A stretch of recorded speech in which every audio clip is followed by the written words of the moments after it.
아멘. 오늘 말씀의 제목은요, 신앙의 보톡스라는 제목으로 함께 나누도록 하겠습니다. 현대인들에게는요, 외모는 엄청난 경쟁력입니다. 그리고 이 외모를 가지기 위해서 우리는 성형을 하고 또한 가장 부작용이 없다라는 보톡스도 맞고 있습니다.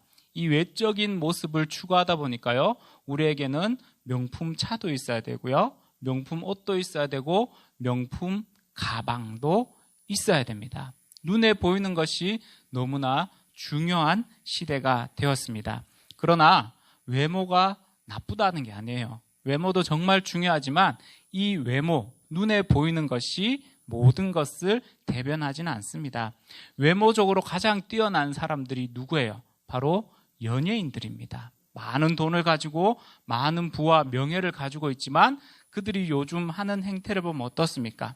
한 연예인은 얼마 전에 양다리를 걸치다가 전 국민에게 지금 실망을 안겨줬고요. 그리고 불륜, 그리고 성폭행, 그리고 마약까지도 너무나 많은 문제들을 일으키고 있는 것들을 우리가 보게 됩니다. 이 외모에 대해서 세상 사람들은 너무나 중요하게 생각하고 있는데요. 도대체 성경에서는 외모를 어떻게 이야기하고 있을까요? 대표적인 외모에 대한 성경 구절이 사무엘상 16장에 나옵니다. 뭐라고 나오죠? 하나님은 사람들은 외모를 보거니와 나 여호와는 중심을 보시느니라 라고 하나님은 나는 외모가 아니라 중심을 본다고 이야기하고 있어요. 그러나 그 몇 절 뒤에 가서 다윗의 외모를 하나님이 평가할 때 뭐라고 이야기하나요? 빛이 붉고 눈이 빛나며 얼굴이 아름다웠다고 이야기합니다. 이게 무슨 말일까요? 하나님은 중심을 보신다 했는데 다윗은 또 잘생겼대요. 이야기가 뭐냐 하면 하나님을 향한 그 중심이 아름다운 사람은 어떻게 해요? 외모도 아름답게 보인다는 겁니다. 우리는 겉을 치장하면서 나의 외모를 가꾼다고 하지만 성경은 우리가 중심에 하나님을 모시고 있을 때, 우리 중심이 온전히 하나님 안에 있을 때 우리 외모도 변할 수 있다라고 이야기하는 것이죠. 그 말씀을 위해서 오늘 바울이 우리 가운데 참된 신앙의 성숙을 이야기하면서 가장 중요한 것은 속사람을 강건하게 해야 한다라는 겁니다. 이 에베소서 3장은요, 바울이 이제 유대인 그리스도인들과 이방인 그리스도인들에게 너희들이 하나님을 알기를 원해. 하나님이 어떤 분이신지를 깨닫길 원해. 그리고 그 구원의 비밀을 깨닫길 원해. 라고 간절히 기도하고 있는 부분입니다. 그리고 오늘 본문에서는요, 우리가 이제 이방인이든 유대인 기독교인이든지 하나가 되어야 함을 강조하면서 성숙을 위한 기도를 하고 있어요. 성숙한 신앙인이 되기 위해서 가장 중요한 것이 있는데 그게 바로 속사람을 더욱더 강건하게 하라고 이야기하는 겁니다. 우리가 속사람에 대해서 많이 이야기 들었는데요. 오늘은 이 속사람을 우리가 어떻게 하면 강건하게 할 수 있는지에 대해서 살펴보도록 하겠습니다. 첫 번째는 믿음입니다. 우리 17절 상반절 말씀 한번 같이 읽겠습니다. 믿음으로 말미암아 그리스도께서 너희 마음에 계시게 하시옵고, 우리가 먼저 속사람을 강건하게 하기 위해서는 믿음이 있어야 된다는 겁니다. 세상 사람들은 외모가 중요하다고 이야기해요.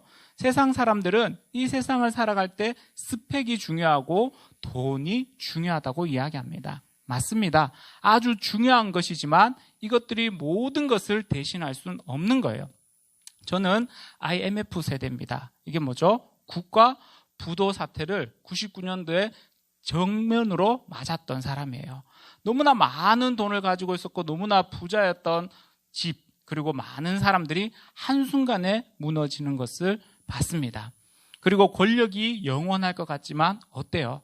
정권이 바뀌면 모든 판이 새롭게 짜지는 것이 이 대한민국의 현실입니다. 우리가 가지고 있었던 명예, 세무조사 한번 나오고 인사청문회 한번 하면 다 날아가는 거예요. 영원할 것 같지만 결코 영원하지 않습니다. 이런 환란과 이런 혼돈 속에서 우리가 살아남을 수 있는 영원한 한 가지는 바로 믿음이라는 겁니다. 하나님을 향한 믿음이 온전한 사람은 어떠한 위기 가운데에서도 굳게 설 수 있다라는 거예요. 속사람을 강하게 하는 건 하나님을 향한 믿음인 줄 믿으시기 바랍니다. 골리앗 앞에 두 사람이 서 있었어요. 한 사람은 누구예요? 너무나 외모적으로 그리고 명예와 영광을 가진 사울 왕이었습니다. 그는 잘생긴 외모로 모든 사람들의 마음에 드는 하나님이 세운 왕이 되었어요. 그러나 골리앗이라는 위협 앞에서는 어떻게 하고 있어요? 당장 나가지도 못하고 천막 안에만 갇혀있는 삶을 살고 있습니다. 이 골리앗 앞에 또 한 사람이 서죠. 누구예요? 바로 다윗입니다. 제가 앞에서 이야기했던 나는 사람의 외모를 보지 않고 중심을 보는 하나님이다 라고 이야기할 때 등장한 사람이 바로 지금 이 장면이에요. 골리앗 앞에 선 이 다윗은 사무엘도 그의 외모를 보고는 저건 아니다라고 이야기했었습니다. 그리고 부모도 저건 내 자식 아니야 라고 이야기하면서 사무엘이 찾아왔을 때 이 아이를 초청하지도 않았었어요. 그리고 이스라엘 민족들이 가장 싫어하는 양을 치는 자였고요. 이 전쟁터에는 무엇으로 나와 있어요? 형들에게 도시락 배달하는 도시락 배달부로 나온 사람입니다. 가장 완벽하고 모든 것을 가졌다라고 생각하는 사울은 천막 안에 숨어 있지만 이 다윗은 어때요? 골리앗 앞에 서서 어떻게 합니까? 너는 창과 단창으로 나오지만 나는 어떻게 해요? 이스라엘 군대의 하나님 여호와의 이름으로 나아간다고 골리앗을 쓰러뜨려 버리는 겁니다. 외모가 중요하지만요, 정작 위기 가운데 우리 안에 있는 하나님을 향한 믿음, 하나님의 능력을 믿는 믿음이 그 위기를 극복하게 되는 줄 믿습니다. 결국 외모라는 것은요, 우리 눈에 보이는 것이 다가 아니라고 이야기하는 겁니다. 많은 사람들이 겉모습 그리고 상황이 좋으면 다 잘 될 거야 라고 생각하지만 그 상황이 좋고 나쁘고가 아니에요. 지금 내가 처해 있는 상황 가운데 하나님이 어떻게 일하시는지를 바라봐야 한다는 겁니다. 결코 하나님의 일하심은 우리 눈에는 보이지 않습니다. 지나고 나서야 하나님이 이렇게 역사하셨구나 하는 것을 깨닫게 되는 거지, 결코 누르노는 그 상황 가운데 하나님의 일을 볼 수 없다는 거예요. 그래서 그걸 볼 수 있는 거는 결국 하나님을 믿는 믿음이라는 겁니다. 성 어거스틴이라는 사람을 우리가 너무나 잘 알아요. 하나님의 도성을 지었고요, 초대교회 지도자로서 엄청났던 사람, 중세 교회 지도자로서 엄청났던 사람입니다. 그러나 이 사람이 어린 시절은 너무나 어두웠어요. 북아프리카에서 초등학교를 보냈는데요, 그때 늘 왕따를 당했습니다. 그리고 늘 맞고 다녔어요. 그래서 이 엄마 모니카가 늘 기도했습니다. 제발 우리 아들 왕따 당하지 않게 해주세요. 우리 아들 그만 좀 맞고 다니게 해주세요. 편안하게 공부할 수 있게 해주세요. 좋은 곳으로 이사갈 수 있게 해주세요 라고 늘 기도하면서 딱 한 가지 조건을 붙였어요. 그게 뭐냐면 절대 로마는 안 됩니다. 그 당시 로마는 너무나 부패해 있었고 성적으로 타락해 있었기 때문에 이 어거스틴이 가면 반드시 타락할 거라는 것이 엄마 생각이었어요. 그렇게 기도했는데 결국 어거스틴은 어디로 갔을까요?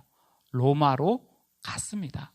로마로 가서 타락할 줄 알았는데 그곳에서 스승 암브로시오를 만나서 하나님의 도성을 짓고 또 하나님을 제대로 경험하면서 교회의 지도자가 되었다라는 겁니다. 우리는 늘 내 눈에 보이는 상황이 그 과정을 바라보고 있지만 그 과정 속에 일하시는 하나님을 바라보길 간절히 소망합니다.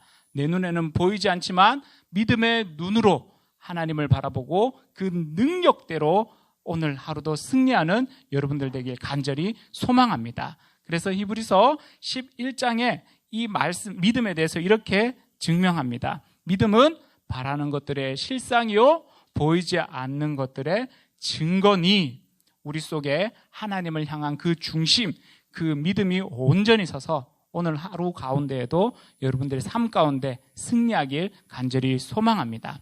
그리고 오늘 말씀에 우리가 속사람을 강하게 할 수 있는 것은 사랑이라고 나옵니다. 우리 18절에 함께 보도록 하겠습니다.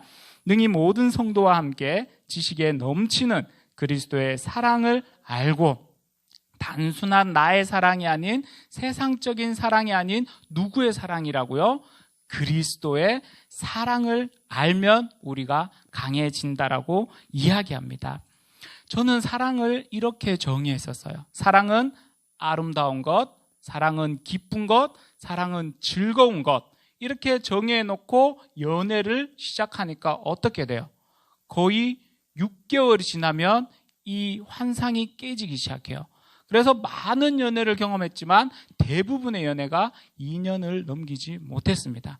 조금만 아프고 조금만 힘들면 어떻게 해요? 아, 이건 사랑이 아니구나. 이 사람은 나와 사랑할 사람이 아니구나 하고 헤어져 버렸다는 거예요. 근데 진짜 사랑은 뭐예요? 내가 좋아하고 내가 즐거운 것만 하는 것은 그냥 단순히 좋아하는 거예요. 사랑이라고 이야기할 수 없는 겁니다. 진짜 사랑을 만나니까요, 떠날 수가 없었어요. 절대 그 사람을 포기할 수 없었습니다. 여기 앉아있는 많은 남자들이 이렇게 이야기해요. 아, 내가 사랑하는 여자가 힘들어하니까 내가 떠나야 돼. 우리 관계는 여기서 정리해야 돼. 라고 하지만 이 이야기 맞아요? 틀려요? 다 뻥입니다. 힘들다고 도망가는 거는 사랑이 아니에요. 그 사람이 힘들어하면 힘들어하지 않도록 내가 노력을 해야죠. 그 사람을 힘들어하지 않게 하기 위해서 내가 어떤 행동을 해야 되지, 그 관계를 깨는 것은 사랑이 아니라는 겁니다. 저도 이 사랑을 알기 위해서 지금 결혼한 아내와 연애를 하면서 너무나 힘들었어요. 너무나 힘들어서 제 신대원 졸업 논문 주제가 부부 갈등 해결입니다. 연애가 너무 힘들었기 때문에 이대로 결혼해서는 큰일 나겠다 싶어서 부부 갈등을 연구했는데요. 그때 제가 대조해서 했던 게 가트만 이론이었어요. 왜냐하면 이 사람은 이론적으로, 과학적으로 이 사랑을 분석했거든요. 사람들의 감정이 아니라 사람들의 행동이 갈등을 유발한다. 그래서 비난, 경멸, 방어, 담쌓기, 이런 모습 때문에 갈등이 일어나기 때문에 대화법으로 이겨낼 수 있다. 나 대화법, 내 기분이 어떻다라고 이야기하고 상대에게 부드럽게 이야기하면 이겨낼 수 있다라고 생각했어요. 이야기, 그 사람 이론입니다. 저도 그렇게 생각했거든요. 네가 이렇게 하니까 내가 이렇게 하는 거야. 늘 사랑은 기브 앤 테이크.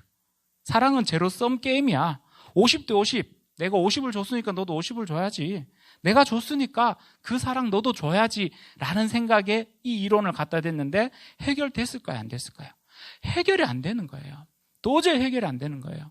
그러다가 이 논문을 쓰면서 부부 갈등 해결을 위한 성경적 방안은 무엇인가를 찾았는데 그 말씀이 바로 에베소서 5장에 나오는 것이었어요. 남편들아, 아내 사랑하기를 그리스도께서 교회를 사랑함 같이, 그리고 자기를 내어줌 같이 하라. 이게 뭐예요? 결국 희생하라는 겁니다. 사랑의 핵심은 희생이라는 것이었어요.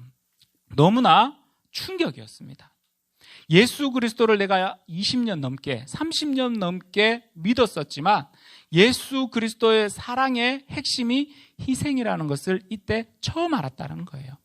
하나님은 자기 자신을 배신한 인간들을 위해서 하나밖에 없는 자신의 외아들 예수 그리스도를 너무나 천한 이 땅에 보내셨어요. 그리고 우리와 함께 살게 하시면서 그 가운데 우리의 죄를 대신해서 십자가에 죽게 하셨습니다. 그 십자가의 죽음으로 말미암아 우리의 죄를 없다 하시고 3일 만에 부활하심으로 우리에게 의롭다 하시며 영원한 생명을 주신 것이었어요. 이 사랑이, 이 희생이 우리 속사람을 강하게 한다라는 겁니다. 세상 어떤 것들보다도 예수 그리스도 그 사랑에 우리가 부딪힐 때, 이 예수 그리스도의 사랑의 모델을 우리가 모델로 삼을 때 우리가 속사람이 강건해지고 어떠한 고난과 아픔 가운데에도 담대하게 나아가게 될 줄 믿습니다. 안시상이라는 영화가 있었어요. 그 성 가운데 우리 당나라 군대 18만이 안시성에 쳐들어와서 있는 그 장면, 거기서 조인성이 했던 이야기가 너무나 충격이었습니다. 백성들이 두려워 떨고 있을 때, 이 군사들이 떨고 있을 때 뭐라고 이야기했냐면요, 앞에 있는 18만 명의 적들을 보지 마라. 지금 뒤에 있는 내가 지켜야 할 소중한 가족들을 보라. 우리는 저 적들과 싸우는 것이 아니라 내가 지켜야 할 이 가족들, 내가 지켜야 할 것들을 위해서 싸우는 것이다. 여기에 핵심이 있었어요. 내 눈앞에 보이는 것을 위해서 싸우는 것이 아니라 보이지 않는 내가 지켜야 할 사명, 보이지 않는 내가 사랑해야 할 그 한 사람을 위해서 우리가 희생하며 나아갈 때 우리의 속사람이 강건해질 줄 믿습니다. 오늘 이 시간에 우리가 믿음 충만하여서, 그리고 사랑 충만하여서 예수 그리스도 이름으로 기도할 때 반드시 하나님께서 응답하실 줄 믿습니다. 우리가 외모를 가꾸는 것도 중요하지만요, 우리의 속사람 강하게 할 때 반드시 믿음이 있어야 되고요, 그리고 반드시 사랑이 있어야 되고요, 반드시 기도가 있어야 됩니다. 다 리더들이고 또 많은 것을 섬기고 있는데요, 많은 모임에서 꼭 부정적인 이야기를 하는 사람들이 있습니다. 나는 외모 때문에 안 돼, 우리 집은 이래서 안 돼, 나는 스펙, 학력이 이래서 안 돼 라고 이야기하는 사람이 있어요. 맞아요. 그런 사람들이 있는데 우리가 그 자리에서 다 잘못됐다라고 이야기할 수 없어요. 근데 여러분들에게 팁을 하나 줄게요. 그런 이야기하는 사람들, 그 모임 이후에 반드시 마침 기도를 시키세요. 마침 기도를 시키면 어떻게 해요? 하나님, 우리 문제 이거 있는데요, 우리가 기도할 때 반드시 하나님 이루어 주실 줄 믿습니다라고 기도합니다. 부정적인 사람들의 특징은요, 절대 기도하지 않아요. 왜냐하면요, 자기 이성이 너무나 충만하거든요. 자기 생각이 너무나 충만하거든요. 그래서 그 안에 하나님의 능력, 성령이 들어올 힘이 없다라는 겁니다. 그래서 부정적인 사람들은 반드시 기도의 시간을 늘려야 합니다. 우리가 기도할 때 반드시 하나님은 어떻게 해요? 우리가 구하는 것보다 더 좋은 것을 주실 줄 믿습니다. 마태복음 7장 11절에 너희가 구할 때 구하는 것에 더 좋은 것을 하나님이 주신다라고 약속하셨어요. 나는 A를 구하지만 더 좋은 것은 B가 될 수 있는 겁니다. 내 생각에 구했던 대로 했으면요, 제가 어릴 때 이미 내 주변에 있는 사람들 절반은 다 죽었어요. 그리고 제가 너무나 간절히 원했던 그 사람들과의 결혼을 위해서 기도했던 그 사람들과 결혼을 했으면 정말 저는 비참한 삶을 살아갈 수밖에 없었을 거예요. 선하신 하나님이 내가 구하는 것보다, 내가 기도하는 것보다 더 좋은 것을 예비하신 줄 믿습니다. 이 새벽에 나온 우리 청년들, 오늘 믿음 충만하여서, 성령 충만하여서 기도할 때 하나님께서 더 좋은 것으로 주실 줄 믿습니다. 그 확신 가지고 오늘도 담대하게 기도하며 나아가겠습니다. 우리 이 시간 같이 기도할 텐데요, 하나님, 내가 이제 세상의 어떤 것들보다, 내 눈에 보이는 것들보다 눈에 보이지 않는 하나님의 능력을 바라보게 하여 주시옵소서. 하나님의 능력을 믿는 믿음으로 충만케 하여 주시옵소서. 다른 무엇보다도 예수 그리스도 사랑, 그 희생 충만하여서 주님 앞에 어떠한 어려움도 이겨내게 하여 주시옵소서. 사명으로 충만케 하시고 다른 한 사람, 나 외에 다른 누군가를 위해서 예수 그리스도의 사랑을 실천하는 하루 되게 하여 주시옵소서. 오늘 내가 기도할 때 성령 충만케 하여 주시옵소서. 우리 주여 한번 외치고 기도하며 나아가겠습니다. 주여.